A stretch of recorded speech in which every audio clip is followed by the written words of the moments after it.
Good morning. Good morning. Happy Wednesday. Happy Wellness Wednesday.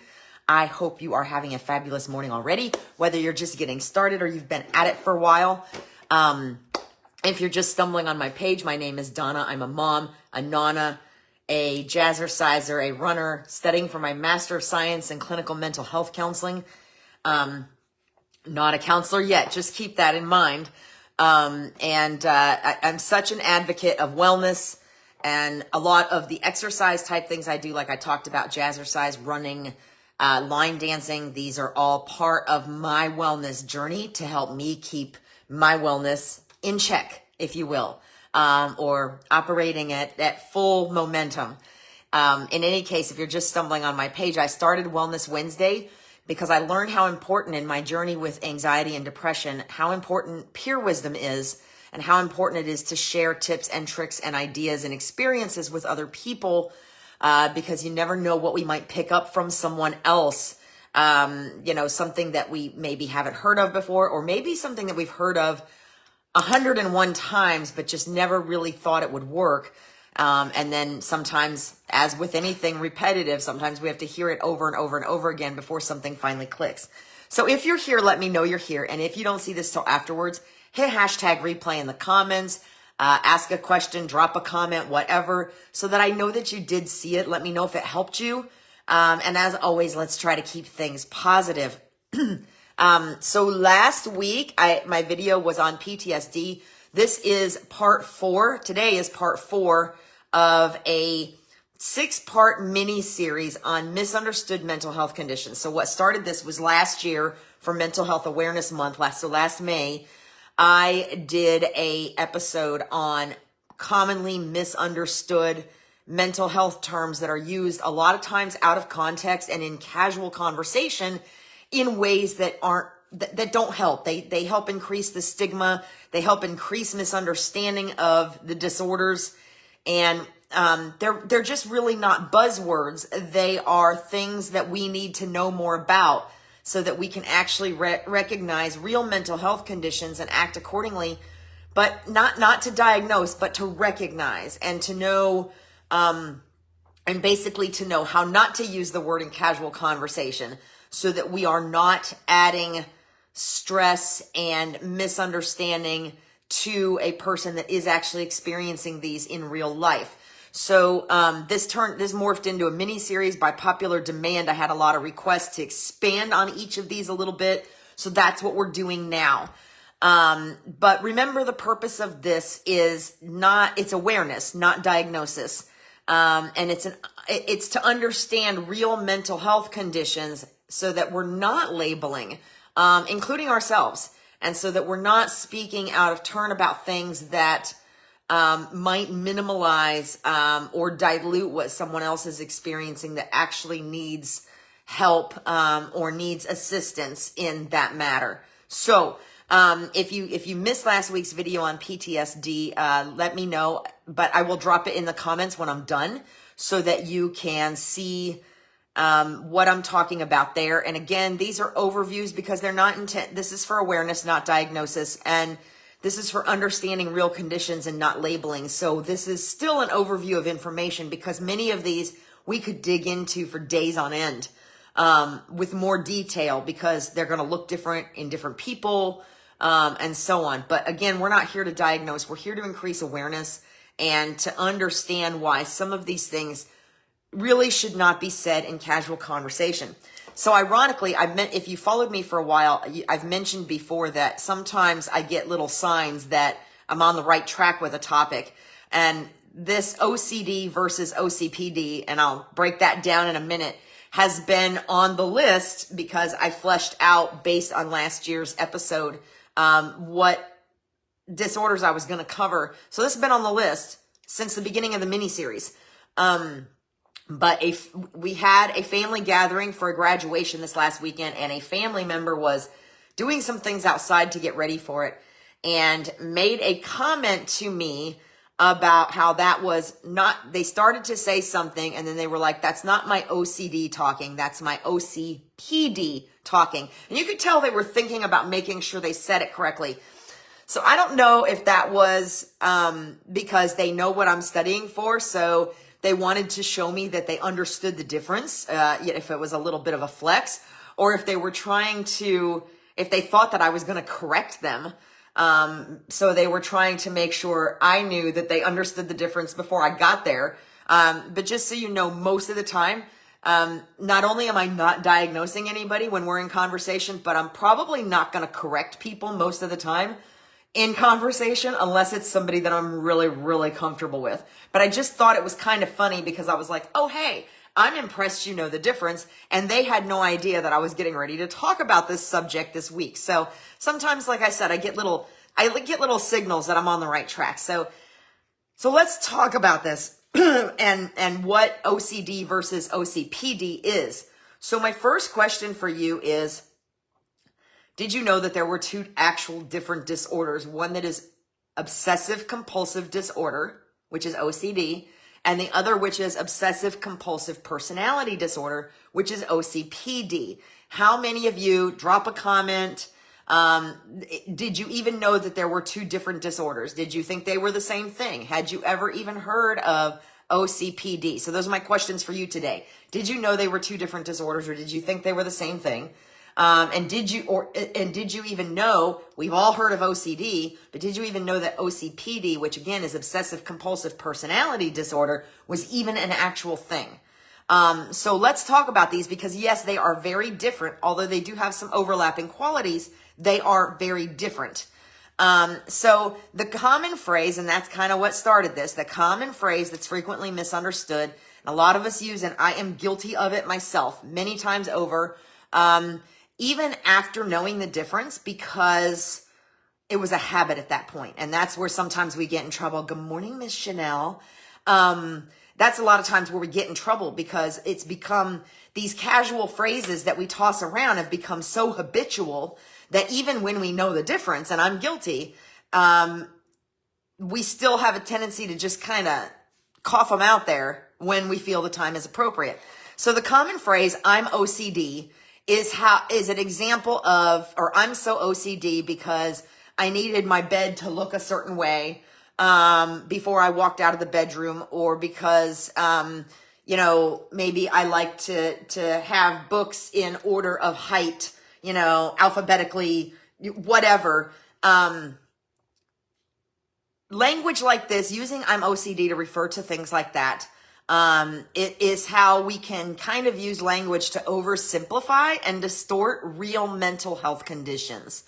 So that's why we're going to break down a little bit into the difference between OCD and OCPD, and why confusing the two can be harmful. So again, one more time, I'll just ask those questions, and I'll ask you again at the end. Did you know that OCPD, which is Obsessive Compulsive Personality Disorder, was a thing? And did you know that it was totally separate from Obsessive Compulsive Disorder? So just kind of curious. So like I said, drop a comment or whatever. And if you thought it was the same as OCD, let me know that too. So here's some myths and realities about Obsessive Compulsive Disorder versus Obsessive Compulsive Personality Disorder. I'm so OCD means I love being organized, where in reality, organization alone does not equal OCD. OCD causes significant distress, not satisfaction. So chances are, if you're feeling satisfied or organized because of the way you do something, then you're probably not experiencing OCD, and we'll touch on that some more in a minute.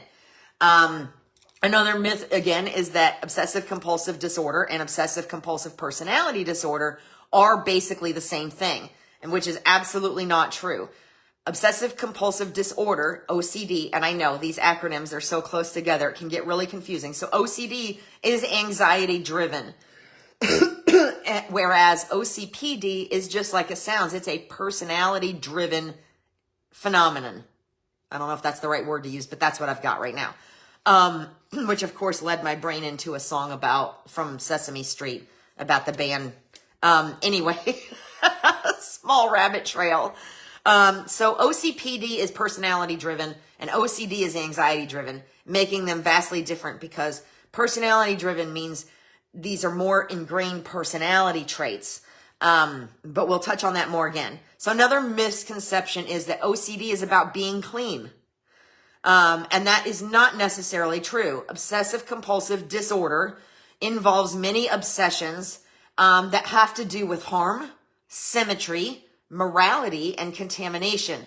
And another misconception is that OCPD is just a type A personality, when it's really so much more than that.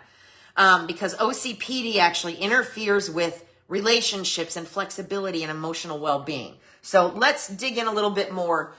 I know that these two acronyms can be super confusing, but I have to use them or we'll spend all day saying the full words for each one of these.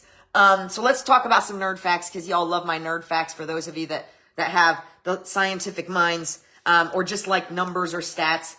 About 1.2% of adults in the United States live with OCD, which is the obsessive compulsive disorder.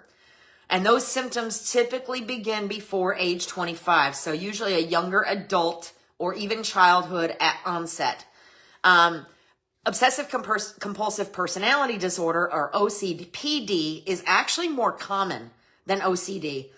And it affects approximately 7.9% of the population. So I was actually surprised to learn that.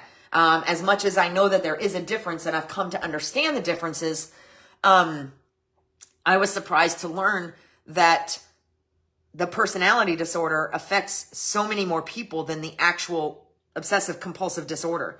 So OCD is an anxiety disorder. Again, we talked about that a minute ago, anxiety driven, whereas OCPD is a personality disorder.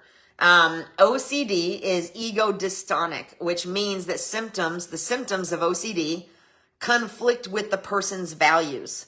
Symptoms or behaviors conflict with the person's values. So you're doing things that don't necessarily align with your values out of fear or an erroneous belief that something is going to happen if you don't do those things. Whereas OCPD is egocentric, where the person believes that their behavior is the only way or the right way, and they very often don't see a problem with it. They don't recognize that there's anything wrong. And in the right environments, nobody may ever tell them there's anything wrong with it. And we'll go there in a minute too. Because it was kind of also funny that even though this was already planned, my school chapter this last week dealt with OCD versus OCPD and started to touch on personality disorders. So, and again, OCD often begins in childhood or adolescence and can be an abrupt onset that follows a major stressor or trauma, whereas OCPD is more pervasive. It develops slowly over time and kind of becomes a person's way of being. So that's where you kind of see the difference between an anxiety-related disorder, an anxiety-driven disorder versus a personality-driven disorder. So here's what it can look like, because that's what we really want to know, right? What are the differences? And so here's the best way I can describe it to you. OCD involves repetitive behaviors to reduce anxiety from intrusive thoughts. But the ritual is not enjoyable. It's more of a coping mechanism, okay? It's going to look like intrusive thoughts about harm to a loved one, that is paired with repeated checking to ensure safety. Intense fear of contamination, resulting in compulsive hand washing. This is what most of us picture when we think OCD, right? We think of somebody in the bathroom every 5 minutes because they're, or we might think of like Sheldon. I think one other character on Big Bang Theory that's known for wiping things down before they sit. Those are the things we associate with OCD. But these are intrusive thoughts that we truly believe there's a problem that we have to solve by doing these repetitive behaviors. So it can be intense fear of contamination resulting in compulsive hand washing, a need for symmetry that causes significant distress and impacts functioning. And I'm going to give you a couple of examples in a minute of people I know. And of course, as always, I will never say a name or give you anything that might indicate who I'm talking about. So an example of true OCD might be not being able to leave the house without tapping on the doorknob exactly 8 times, or something bad is going to happen. That is the belief that surrounds OCD, that something bad is going to happen if this behavior is not performed. So the obsession is this belief, this intrusive belief that something bad is going to happen. And the compulsion is the behavior that corrects it, that makes it go away. Good morning, Miss Linda. So some examples. I have a friend who is not able to start their day until they have turned, and I don't remember what the exact numbers are, but they cannot start their day until they've turned left in a certain number of circles, and it has to be left, not right, till they've turned left in a certain number of circles and tapped on something a certain number of times. Because if they don't do those things before they do anything else in the morning, their day is destroyed. They are sure that something is going to happen. A loved one's going to get in an accident. Something's going to happen to them. They think that something bad is going to happen, and they know that it doesn't make sense. Most of the time, people suffering from obsessive compulsive disorder, they know that there's not rationality to what they're thinking, but they can't stop themselves from doing the behaviors that reduce the anxiety that's brought on with the intrusive thoughts. Another friend of mine had a thing with numbers. And that's another thing we frequently associate with OCD. And if you've ever seen the number 23, that makes you, that's similar, but still not quite the same. There was a little something else going on there. But I do have a friend that had Post-it notes on their wall at their, in their office. And those Post-it notes had numbers, and those Post-it notes had to be in a certain order. And, coworkers, associates would go in, and occasionally they thought it was funny to move the Post-it notes around and move them out of order. Take one and move it over here. However, that would completely derail this individual's day. Because first there would be the, what happened? Why did this happen? And then nothing else could happen until they found that missing number and put everything back in its proper order. Good morning, Miss Kayla. And Miss Linda, if I didn't say good morning to you, good morning to you. So those are examples of true OCD. I have other friends that have more extreme examples, but because I've not witnessed any of those for myself and not gotten into deep conversations with them about them. And again, as you know, I will never say a name or even most of the time imply a gender, because I don't want anybody that does know me to be able to figure out who I'm talking about. But those are true examples of OCD. That compulsive hand washing comes from a true fear of contamination. These are extreme fears and beliefs that bad things will happen if these behaviors are not performed. Now listen, we have all thought we left something on at home and freaked out until we either went home to check or found somebody else that could go check, like a flat iron or a curling iron or a stove.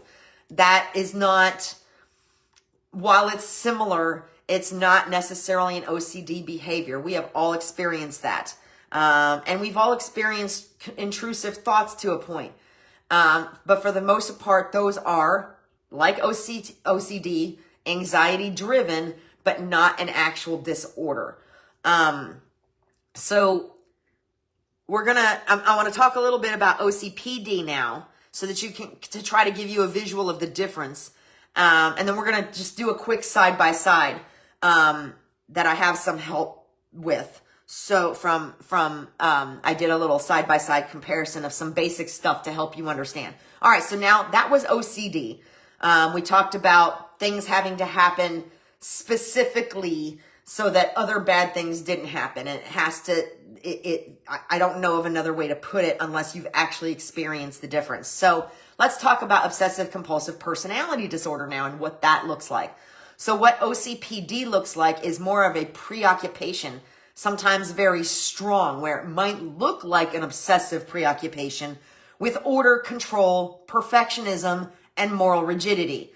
So those with obsessive compulsive personality disorder often struggle with delegation because they're afraid people won't do things the way they do them. They struggle with flexibility, and they can be highly critical of others. It looks like preoccupation with rules, preoccupation with lists, preoccupation with schedules, and a reluctance, like I said, to delegate unless things are done specifically their way. People with obsessive compulsive personality disorder actually believe that their way which usually involves lists and schedules and stringent steps that have to be followed, is not only the best way, but the only way to do it. And so the reason they struggle to delegate is because they're afraid others won't do it the right way, which is their way. It can also look like struggles in relationships due to extreme stubbornness, controlling behaviors, and extreme inflexibility. So a layman's example would be, I start my morning routine at 6:02 a.m. on the dot. On the dot. That's not true. I don't. There's not a whole lot that's on the dot about me anymore. And if I can't do that, if my schedule is disrupted so I can't do that, my whole day is shot. My whole day is derailed. Remember, we talked about my friend with OCD, who had the Post-it notes with the numbers that had to be in a certain order, and the second somebody would move them, everything stopped. Instant stress. Everything had to stop until that was fixed. This is a little bit different. This is a complete day derail if anything upsets the very specific schedule. All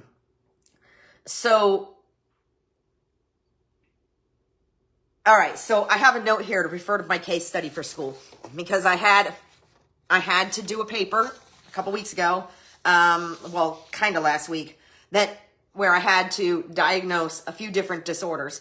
So I thought, oh, this is a perfect example of what I'm talking about in OCD versus Obsessive Compulsive Personality Disorder. Good morning, Miss Dawn. So the case study was a 44-year-old female who had a military background. And remember, I said we were going to touch sometimes on how environment invites some of these personality traits. So she had a military background, and her father was ex-military as well. So she grew up in a very ordered, culture, and the military culture is such, and it makes a lot of sense, that they are very, very stringent with rules and guidelines and steps and procedures, because people die if they don't follow them, right? So a lot of times in the case of someone with obsessive compulsive personality disorder, what we might see as odd or eccentric traits are traits that are celebrated in certain cultures, like the military culture, because obviously in the military culture, and to a point, the military even teaches and kind of cultivates this type of thing, because in that setting, those traits are desired. Those traits are what make things work and what make things successful and what keep people safe, right? So that makes sense. But in this case study, this woman was no longer in the military, and she had a marriage contract with her husband, also ex-military. And everything about their life was extremely structured and followed checklists and followed. And the key point of this particular case study was that she had become pregnant, but she had a very specific number that her and her husband had to achieve, saved in the bank, before she could become pregnant. And they had not achieved that number. And her world was completely derailed, including having serious problems with her husband, because they had only achieved something like $393,000 in the bank instead of $482,000, and the cent amount there was everything. And so, if you know enough, you knew as soon as you read this case study that this person, with her marital contract and her daily checklists and everything, had to be just so. You knew that she was, I know you are, Kayla, and that is why I chose to use my case study instead. That is what led to, and it's not always just military background. There are other backgrounds that can kind of cultivate this. There are job settings where someone with obsessive compulsive personality disorder traits can really fit in and thrive. The problem is that those are often just in those settings. And again, like in the case of my case study, the second something goes out of whack, it's devastating. It's devastating. And that is not OCD. There's a very, very clear difference. So the truth of the matter is if you're very, very focused on order and scheduling and all that, you are probably closer to being obsessive compulsive personality disorder than you are to actually being OCD. And that's the mistake and the misconception a lot of people make. I was guilty of the same. Does that mean you have obsessive compulsive personality disorder because you like things in a certain order most of the time? No, it does not mean you have a personality disorder. And that's why I keep reiterating, this is not for self-diagnosis. This isn't for diagnosing others. This isn't for anything like that. It is for the purpose of knowing the difference so that we're not running around next to somebody who's truly experiencing OCD and saying, I'm OCD because we had to straighten out our pens before we could continue working. Do you see what I'm saying? So that is a case study example of obsessive compulsive personality disorder that, again, just like my family member that said what they said this weekend, kind of reared its head at just the right time. And I'm like, oh, this is perfect. So real quick side-by-side look, just a little bit more, and then I'm going to start wrapping up. All right, so a side-by-side quick look. The scenario is leaving the house. Someone with OCD or obsessive compulsive disorder might have to tap that light switch 5 times to prevent harm. And by preventing harm, I mean they truly believe that if they don't tap that light switch 5 times, that something bad is going to happen. Maybe the house is going to burn down while they're gone, or they're going to get in a car accident when they leave, or a loved one is going to die. These are serious, intrusive, like catastrophic thoughts that have to be calmed and controlled by this behavior. Whereas when leaving the house, the person with obsessive compulsive personality disorder might just have to follow precise steps in their morning routine. Like, sock goes on the left foot first, and then the shoe, and then the sock goes on the right foot second, and then the shoe. And if that gets screwed up, their whole day's derailed. They got to start over. There's a difference there. For cleanliness, someone with OCD might wash their hands repeatedly out of fear of contamination. Whereas someone with obsessive compulsive personality disorder might demand a spotless home out of perfectionism and control. They might be that person that does, like that. You're like, are you going to do a white glove test? Did I do it right? That's more of an obsessive compulsive personality disorder nature. For work tasks, someone with OCD might recheck numbers obsessively due to fear of being wrong or causing harm. Again, usually there's something extreme that they believe is going to happen that's attached to this behavior. Whereas the person with OCPD is going to expect coworkers to follow a very rigid structure, and they're going to criticize shortcuts. On the interpersonal side, someone with OCD knows their behavior is weird, and they find it distressing. Kayla, you are neither. Just, you stop it. Someone with OCD knows their behavior is weird, and they find their behavior distressing, and they may go out of their way to hide that behavior. Whereas someone with obsessive compulsive personality disorder, they believe their methods are correct, and they also believe their methods are the only way to do it. And they believe that others that don't follow those methods are lazy or wrong, and they will become critical of those situations. An example of my case study, the woman here believed that the reason that they weren't where they were financially, and therefore not prepared to be pregnant, was her husband's fault. She was not taking responsibility because she followed all the lists and the checklists and the procedures, and he did not. And that's why everything was falling apart. So those are some very, very real differences. And a lot of times I find that even me, like I said, after knowing a difference, the things that I often referred to as OCD were actually more indicative of obsessive compulsive personality disorder. Does that mean I have it? No, it does not. It means I might have a type A personality.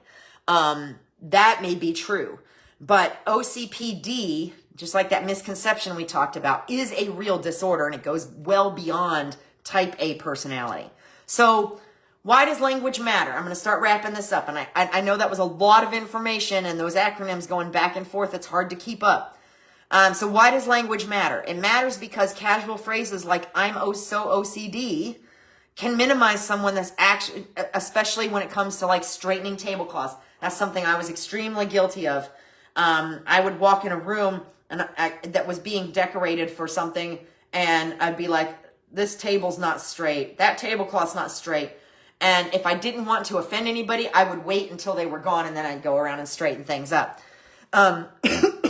So I was often referred to as having EOCD, which was Executive Officer Compulsive Disorder. And it was funny at the time, but the truth of the matter was that my behaviors were just more along the lines of perfectionism and anxiety about making sure everything looked right, and not an actual disorder. So using phrases like I'm OCD or Donna's EOCD is showing, it minimizes somebody that's actually experiencing a real struggle in those situations. Mislabeling, just like with any of these other disorders we've talked about, mislabeling, when you see somebody doing something like straightening out their pens just so, and you're like, oh, he's OCD, that really, it adds to the stigma and it perpetuates confusion. And you know, when we're labeling and we don't really understand the differences between the two and what they can actually look like, and as non-professionals, we are choosing to label people that way, we minimize somebody else's real struggle and add to the stigma and may make them feel so much less understood when they hear things like that, that they don't seek help when they need it. And then, of course, accurate language builds empathy. When we use accurate language, it builds empathy and it opens the space for people who need help to seek it. So just a few reminders before I let you go. So now that we've gone through this, I'm going to ask the same questions again that I did at the beginning, which is, did you know that obsessive compulsive personality disorder was a thing? And did you think that it was the same thing as OCD? Because they are often confused. So whatever your answers are, that's fine. I'm just curious. Because I actually did not know until I started college that there was a difference between the two. So I would love to know if there was anything you learned today that surprised you, especially in terms of those questions. And I would just encourage you to remember that we need to normalize seeking help and learning more before we label people. So it's important to listen to what they're saying. And if they feel distressed, whatever it is, whatever you think they have, whether you're a professional or not, whatever it is, the biggest thing is not to diagnose people or label people, but to listen to what they're talking about. And if they do in fact seem significantly distressed by whatever's going on, suggest that they seek help. Suggest that they, if they're worried about insurance and a doctor and blah, blah, blah, that their work's going to find out. NAMI offers free programs. There's a lot of mental health organizations out there that offer free support groups, free programs. Somebody might want to start there. But it's less important to label and more important to listen. And if they seem distressed by whatever it is, then suggest that they go talk to someone. That is the best way to be an advocate for someone, as opposed to, oh, hey, it sounds like you have OCD. You should go talk to somebody. It sounds like you're really distressed. Have you thought about talking to someone? Or have you thought about contacting NAMI to see if there's any local support groups or your local church or whatever the case may be? So mislabeling perpetuates confusion and stigma, and that's what we want to try to avoid. We need to normalize seeking help and learning more about things before we label. And that's what this mini-series is all about. It's okay to seek support. If you're like, oh, wow, you know what? She just said a bunch of things that I know are true about me. And these things do stress me out. So maybe I need to go talk to somebody. It's okay to seek support. It's okay to go to therapy, just like it's okay to take aspirin if you have a headache. It's okay to seek support groups. It's okay to seek medical care. And there are therapy options out there for both of these. Less medication, more therapy. A lot of times with one or both of these, how they get treated is the anxiety or depression components that may come along get treated, but there's not really a whole lot of treatments out there specifically for personality disorders outside of like cognitive behavioral therapy. And most importantly, remember that you are not alone, and that if you're trying to help with someone else, to remind them that they are not alone. So that's it for today. If you found this helpful, where's my little list? If you found this helpful, please feel free to share it. Like I said, let me know. It's that time of year, y'all, sinuses. Make sure to let me know if this was helpful to you. Drop a comment, ask a question.